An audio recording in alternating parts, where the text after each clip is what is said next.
오늘 소개해드릴 책 제목은 하버드 상위 1%의 감정 조절 수업입니다.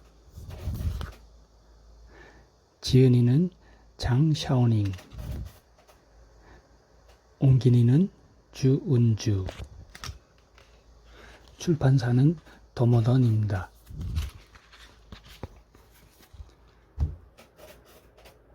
프롤로그. 감정을 다스려 내 감정의 주인이 되는 법. 우리는 매 순간 눈으로 볼 수도 만질 수도 없는 감정과 함께 살아가고 있다. 기분이 안 좋아, 화가 나, 마음이 불안해, 울고 싶어, 이유는 모르겠지만 답답해. 인간은 이렇게 다양한 감정을 느끼고 표현한다. 이런 감정들은 어디서 올까? 감정이 일어나는 메커니즘은 이해하기도 어렵지만 어떻게 다루어야 할지는 더 막연하다. 하버드 대학에서는 인간의 자기 감정 조절 능력에 관해 조사한 적이 있다. 조사 결과에 따르면 인생에서 성공으로 불릴 만한 것을 성취한 원동력의 80% 이상은 당사자의 올바른 감정 상태에서 비롯되었다. 기술적인 도움은 15% 정도에 지나지 않았다. 이는 자기 감정을 조절하는 능력이 한 인간의 능력과 행복한 삶, 건강, 대인관계에까지 영향을 미친다는 것을 의미한다. 하버드 대학에서 진행한 또 다른 조사에서는 병원을 찾은 환자들의 약 90%가 정서적인 문제로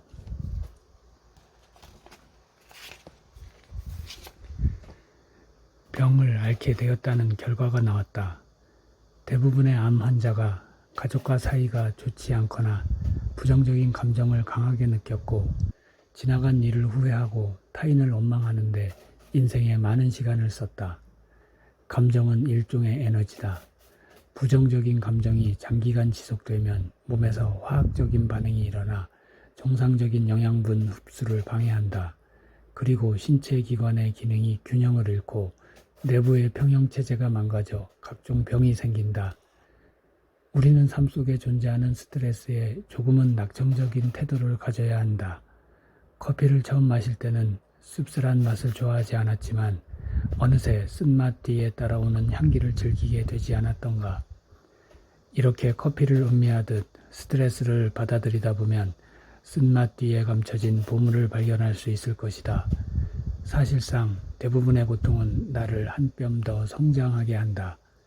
하버드 대학의 한 심리학 교수는 학생들에게 이런 가르침을 주었다. 현란한 미디어와 속물적인 주변 사람들이 당신의 마음을 어지럽히더라도 다른 이와 나의 삶을 비교하지 말아야 합니다. 사람에겐 누구나 각자의 삶이 있고 행복은 비교 대상이 아니기 때문입니다. 이 사실을 기억하면 다른 사람과 나의 상황에 차이가 나더라도 비교하며 실망하지 않을 것입니다. 비교에서 벗어나 진정한 자신의 모습으로 살아갈 수 있습니다. 그러면 자연스레 다른 사람의 평가에 초연해지고 진짜 나의 삶을 살 수 있게 됩니다. 하버드 대학은 많은 사람이 동경하는 세계 최고 지성인들의 집단이다. 하버드 대학의 독특한 사상과 정신은 많은 이에게 영감을 주었다. 이곳의 모든 강의가 특별하지만 그 중에서도 감정조절 수업은 학생들이 훌륭한 인재로 성장하는 데 큰 영향을 미쳤다. 이 책은 하버드 대학 감정조절 수업의 성공 사례를 종합한 것으로 하버드 대학 스승들의 조언과 빌 게이츠, 마크 저커버그를 비롯한 졸업생들의 사례, 이 대학 출신 여러 심리학자들의 분석을 담고 있다.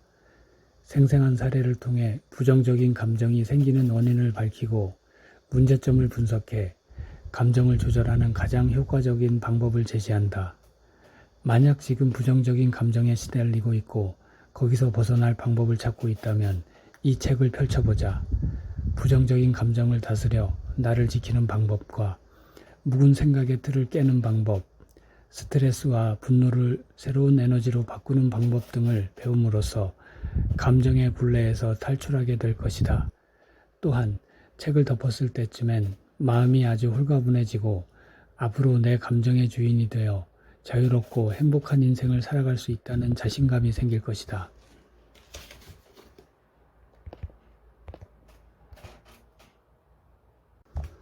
욱하는 성질을 제어하려면 제이슨은 평소 주위에서 온화한 성격이라는 평을 들었다. 부하 직원들은 이 신사적인 상사를 믿고 따랐다.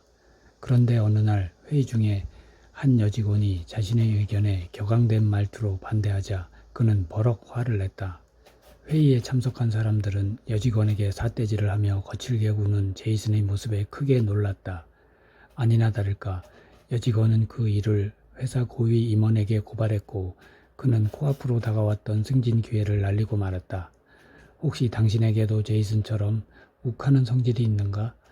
한순간에 폭발적인 감정을 억제하지 못한다면 세상에 이게 화를 낼 일이었나? 내가 이렇게 자제력이 없는 사람이었어? 하는 생각에 자주 괴로워하게 될 것이다. 자신의 감정을 스스로 통제하는 능력을 갖추지 못하면 공경에 처할 수 있다. 욱하는 성질을 생리학적으로 살펴보면 신경을 자극받을 때 일어나는 흥분성 반응이다. 심리학에서는 이것을 사고를 거치지 않은 감정 반응으로 간주한다. 감정을 폭발시키는 이유는 자신을 보호하려는 심리 때문이다. 일종의 심리적 보상인 셈이다. 심리학자들이 조사한 바에 따르면 자신감이 부족한 남성일수록 충동적인 감정에 휩쓸려 욱하는 일이 잦다고 한다. 이는 사실 잘못된 자기보호책이다. 자기 효능감이 낮은 사람은 자신의 가치를 스스로 인정하지 않고 늘 남들에게 무시당한다고 느낀다. 이런 사람은 사소한 일에도 감정을 자제하지 못하고 분노를 폭발적으로 분출하거나 충동적으로 행동하는 경우가 많다. 그럴 때 당사자는 비이성적인 상태에 속하며 반항을 통해 쾌감을 느낀다. 부인할 수 없는 사실은 이렇게 욱하는 성질도 자기 감정의 일부라는 점이다. 물론 시간이 흘러 감정을 추스르고 나면 그때 폭발했던 건 진짜 내가 아니야 라고 생각하겠지만 말이다. 이를 통해 욱하는 성질은 행동 결손의 한 형태로서 외부 자극으로 일어나 이성을 잃고 무분별하고도 갑작스레 폭발하며 후폭풍을 분명하게 인지하지 못하는 행위라는 사실이 입증된다. 감정의 색채가 강렬해지면 의식적으로 행동하지 못하고 경솔하게 일을 처리하게 된다. 그뿐만 아니라 주변 사람들의 시선이나 그 일이 불러올 후폭풍도 아랑곳하지 않는다. 제이슨이 순간적으로 이성을 잃고 여직원에게 화냈듯이 말이다.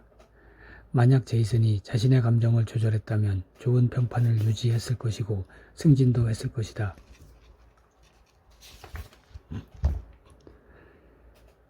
어떤 일로 인해 감정이 격렬하게 끌어오를 때는 이를 드러내기 전에 잠시 가라앉히는 시간을 갖는 것이 좋다. 마음속으로 이렇게 말해보자. 50까지만 센 뒤 화내야지. 그러면 신기하게도 그 짧은 시간 동안 감정이 가라앉고 이성이 되돌아온다. 감정이 이성보다 앞서려는 순간 잠시 멈추고 냉정해지는 시간을 가진다면 당신 마음속에 있던 악마는 어느새 저만큼 멀어질 것이다. 다음에 소개하는 방법들도 감정을 다스리는 데 도움이 될 것이다. 분위기를 전환하라. 감정을 조절하는 효과적인 방법 중 하나는 분위기를 전환하는 것이다. 에너지와 주의력은 분위기에 맞춰 변한다. 단 분위기 전환은 신속해야 한다. 부정적인 감정에 너무 오래 빠져 있으면 전환이 어려워진다. 한 걸음이 어렵다면 반 걸음 물러서라.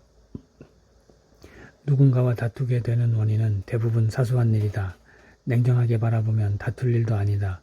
하지만 막상 자신이 그 상황에 처하면 먼저 물러서기가 쉽지 않다.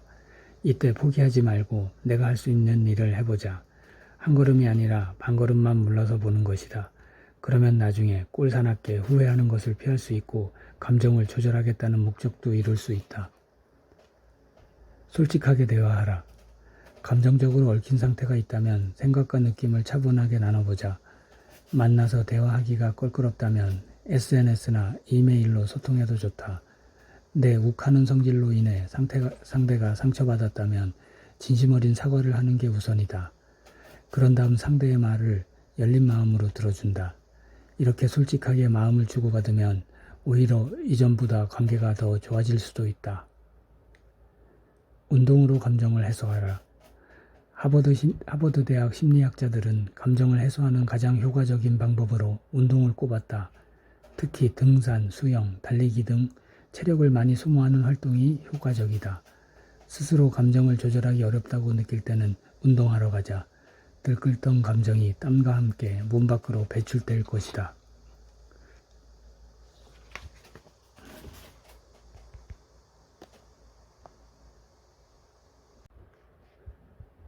감정의 노예가 되지 마라.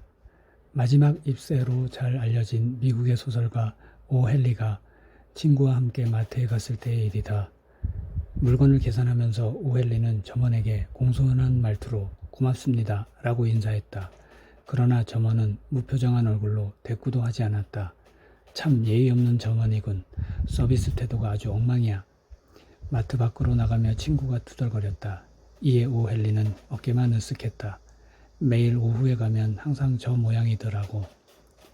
그러자 친구가 의아한 얼굴로 물었다. 자네는 저런 사람에게 왜 그렇게 공손해? 기분이 나쁘지도 않은가? 오 헨리가 대답했다. 내 감정이 저 점원에 의해 휘둘릴 이유가 있나? 감정 조절과 관련하여 나폴레옹은 자기 감정을 조절할 줄 아는 사람은 한 도시를 장악한 장군보다 위대하다라고 말했다. 세상에 화낼 줄 모르는 사람은 없다. 그러나 화내는 것은 일종의 습관이고 나아가 개인이 선택할 문제다.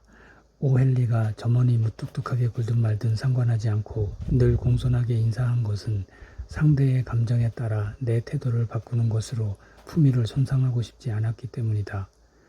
하버드 대학 심리학자 피아제는 부정적인 감정이 폭발하려고 할 때 스스로 완벽하게 조절하기란 대단히 어렵지만 그럴 수 있도록 노력해야 한다고 강조했다.